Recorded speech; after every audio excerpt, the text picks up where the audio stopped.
제2차 세계대전 당시 독일의 이상한 수륙양용 차량 란트바서 슈레퍼. 수십 년 동안 군대는 병력 규모, 속도, 화력으로 힘을 측정해 왔습니다. 하지만 동부 전선에서는 지늘기 수송대를 집어삼키고 눈이 하룻밤 사이에 도로를 덮어버렸습니다. 독일의 최첨단 기계들조차 계속 고장났습니다. 그래서 엔지니어들은 예상치 못한 방향으로 눈을 돌렸습니다. 투박하고 못생겼지만 전쟁을 조용히 바꿔버린 설계들이었습니다. 넘버 20. 살아남은 못생긴 트랙터. 라우펜슐레퍼 오스트는 마치 공방에서 대충 만들어낸 것처럼 보였습니다. 거칠고 네모난 데다 느리기까지 했죠. 하지만 동부 전선에서는 지늘기 수송대를 집어삼키고 눈이 하룻밤 사이에 도로를 덮어버리는 상황에서도 이 조잡한 궤도형 트랙터는 묵묵히 전진했습니다. 그것은 탄약과 식량, 그리고 부상병들을 자기보다 2배는 큰 기계들도 멈춰버리는 지형을 가로질러 실어 날랐습니다. 힘에 집착하던 전쟁 속에서 RS-5는 한 가지 교훈을 증명했습니다. 때로는 신뢰성이 모든 것을 이긴다는 사실을요. 넘버 19. 궤도로 다시 태어난 트럭. 전쟁 중반에 이르자 독일의 보급선은 무너지기 시작했습니다. 일반 트럭들은 바퀴가 차축까지 지늘게 빠져 꼼짝도 하지 못했습니다. 그래서 엔지니어들은 단순한 해결책을 선택했습니다. 뒷바퀴를 떼어내고 대신 궤도를 장착한 것이죠. 그 결과물이 바로 마울티어, 일반 차량으로는 감당할 수 없는 지형을 헤치고 나아가는 하이브리드 트럭이었습니다. 누구도 그것을 인상적으로 보이게 만들려고 설계하지 않았습니다. 하지만 다른 모든 것이 멈췄을 때에도 연료와 포탄, 병력을 계속 움직이게 했습니다. 넘버 18. 전차를 구한 전차. 베르게 판터는 단 한 발도 쏘지 않았습니다. 포도 없었습니다. 대신 전장에서 고장난 전차들을 끌어냈습니다. 판터나 타이거가 멈추어 서면 베르게 판터가 적의 공격으로 완전히 파괴되기 전에 안전한 곳으로 끌어냈습니다. 이런 장비가 없었다면 기갑부대는 공장에서 보충되는 속도보다 더 빠르게 소모됐을 것입니다. 승리는 단순히 파괴하는 것만으로 이루어지지 않았습니다. 지켜내는 것도 중요했습니다. 넘버 17. 반은 배, 반은 트랙터. 란트바서 슐레퍼는 마치 불도저 위에 낚싯배를 용접해 붙인 것처럼 보였습니다. 그리고 사실 크게 틀린 말도 아니었습니다. 하지만 이 기계는 중요한 문제를 해결했습니다. 땅 위를 달리다가 강으로 들어가 그대로 물속에서도 계속 이동할 수 있었던 것입니다. 다리가 파괴되고 도로가 침수되었을 때 다른 차량들이 강가에 멈춰 설 수밖에 없던 상황에서도 병력과 보급품을 건너게 했습니다. 이상하게 생겼나요? 맞습니다. 하지만 다른 어떤 것도 할 수 없는 일을 해냈습니다. 넘버 16. 하나의 차체, 끝없는 역할. SDK FZ251 하노마크는 단 하나의 차량이 아니었습니다. 같은 외형을 가진 수십 가지 변형이었죠. 하나의 차체를 기반으로 병력 수송차, 지휘 차량, 구급차, 로켓 발사기, 대공 플랫폼으로 변신했습니다. 20가지가 넘는 변형이 생산되었습니다. 다른 장비들이 하나의 역할만 수행하고 사라질 때 하노마크는 계속 진화했습니다. 넘버 15. 기어가는 무인폭탄. 전장 위를 기어가는 작은 궤도형 상자를 상상해보세요. 그 안에는 60kg의 폭약이 들어있습니다. 그것이 바로 골리앗이었습니다. 병사가 전선을 통해 이를 조종해 벙커나 전차로 향하게 했습니다. 목표에 도달하면 폭발했습니다. 많은 기체가 목표에 도달하기도 전에 파괴되었습니다. 하지만 결과보다 중요한 것은 개념이었습니다. 인간이 직접 위험에 노출되지 않고도 파괴를 전달하는 기계라는 발상이었습니다. 넘버 14.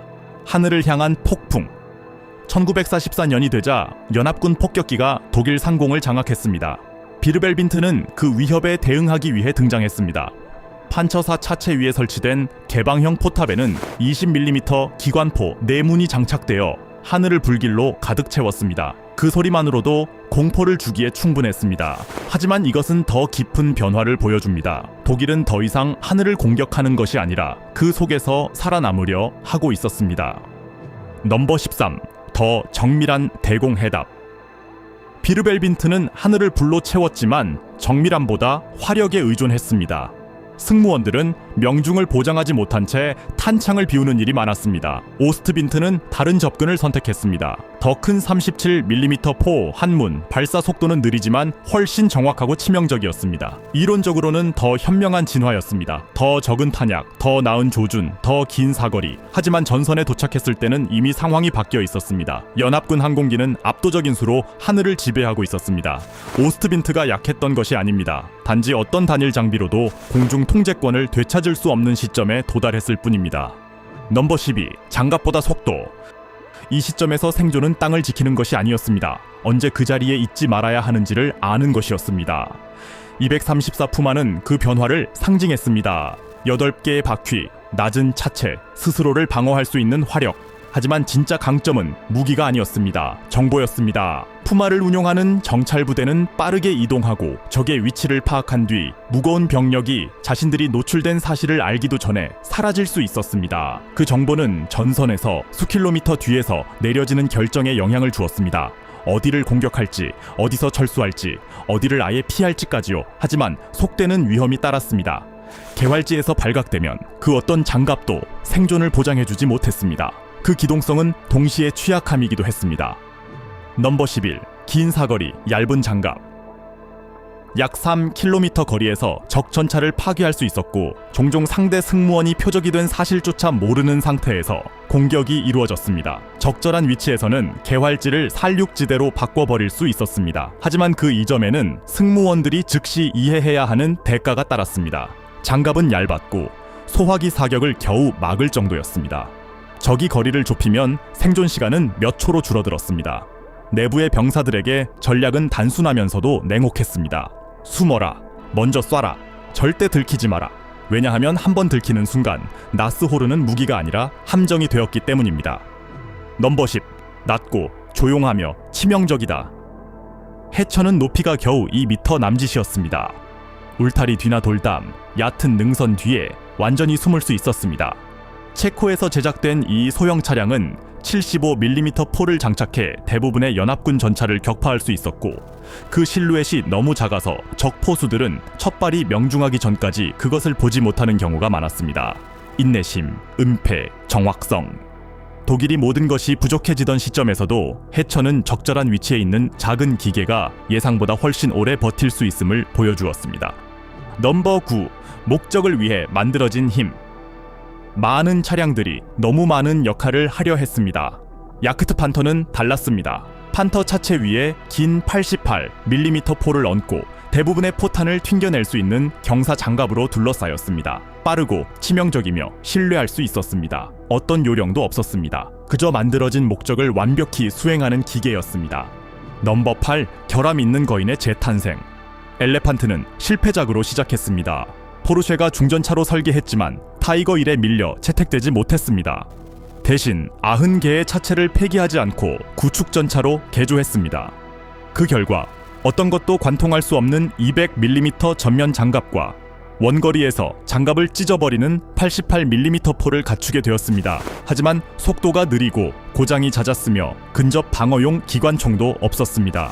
쿠르스크 전투에서 소련 병사들은 걸어가서 이를 무력화시켰습니다. 주먹이 없는 거인이었습니다. 넘버 7. 대지를 흔드는 공성 괴물. 어떤 무기는 전투를 위해 설계되지 않습니다. 전투를 시작도 하기 전에 끝내기 위해 설계됩니다. 카를 게레트는 124톤의 무게에 길이 2m가 넘고 자동차만큼 무거운 포탄을 발사했습니다.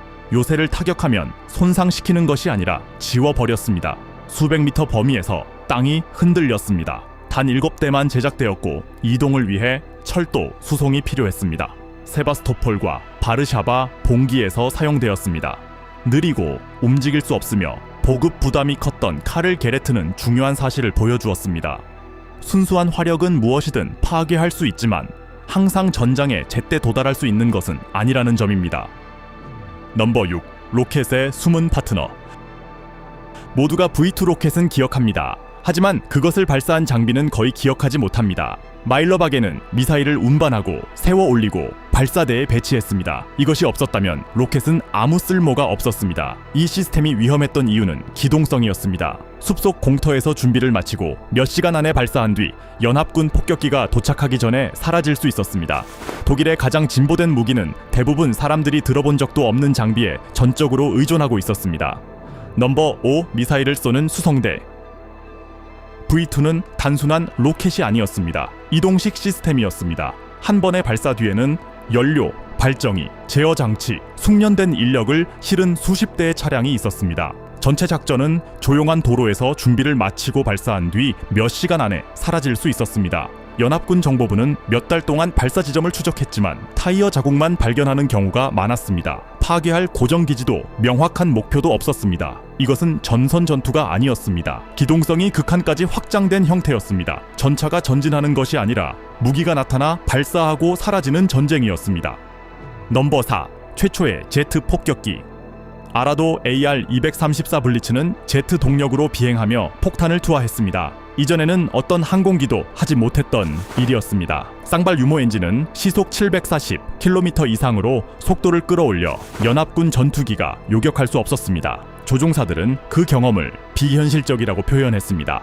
프로펠러 소리 없이 바람을 가르는 소리만 들렸습니다. 하지만 1944년 후반에 등장했을 때는 이미 연료가 부족하고 비행장은 끊임없는 공격으로 무너지고 있었습니다. 220대도 차에 생산되지 않았습니다. 시대를 앞서간 기계였지만 패배로 기울던 전쟁 속에 고립되어 있었습니다. 넘버 3. 절박함 속에서 탄생한 날개. 1945년 초 독일은 생산 속도를 따라잡을 수 없을 정도로 전투기가 필요했습니다. 하인켈 HE-162는 설계에서 시험 비행까지 91도 차에 걸리지 않았습니다. 금속이 부족해 일부는 목재로 제작되었습니다. 계획은 단순했습니다. 대량 생산에 충분한 훈련도 받지 못한 조종사들에게 넘기고 폭격기 편대에 투입하는 것이었습니다. 이론상 시속 840km에 도달했습니다. 하지만 현실에서는 접착 부위가 떨어지고 엔진이 꺼지며 기본 기동 중에도 추락이 발생했습니다. 이것은 더 이상 공학이 아니었습니다. 합판으로 감싼 도박이었습니다. 넘버 2. 수직 발사, 마지막 도박. 바헨비 A349 나터는 의자에 로켓을 묶은 듯한 형태로 레일에서 수직 발사되었습니다. 조종사는 고체 연료 부스터를 타고 폭격기 편대까지 상승한 뒤 기수에 장착된 무유도 로켓을 발사하고 탈출했습니다. 기체는 소모품이었고 한 번의 임무 후 파괴되도록 설계되었습니다. 1945년 3월 유일한 유인 시험에서 조종사 로타르 지번은 캐노피 결함으로 인해 추락하며 사망했습니다. 실전에는 투입되지 못했습니다. 조종사를 항공기만큼이나 소모품처럼 취급한 무기였습니다. 넘버 1. 모든 것을 바꾼 날개. 미군이 독일 공장에 들어섰을 때 그들은 특이한 구조를 발견했습니다. 두 개의 제트 엔진이 들어간 하나의 곡선형 날개였습니다. 호르텐 H-5 이 구는 시대를 수십 년 앞선 방식으로 공기 저항을 줄였습니다. 목재 외피는 레이더 반사도 줄였을 가능성이 있습니다. 단 하나의 프로토타입만 비행했습니다. 수년 후 그 설계는 스텔스 항공기에 영향을 주었습니다. 전쟁이 끝난 뒤에도 이러한 기계들은 남아 있었습니다. 경납고와 들판 곳곳에 흩어진 채로요. 어떤 것들은 군사 설계의 미래를 만들었고 어떤 것들은 역사 속으로 사라졌습니다. 이런 이야기들이 흥미롭다면 지금 구독하고 전쟁이 남긴 비밀을 계속 파헤쳐 보세요.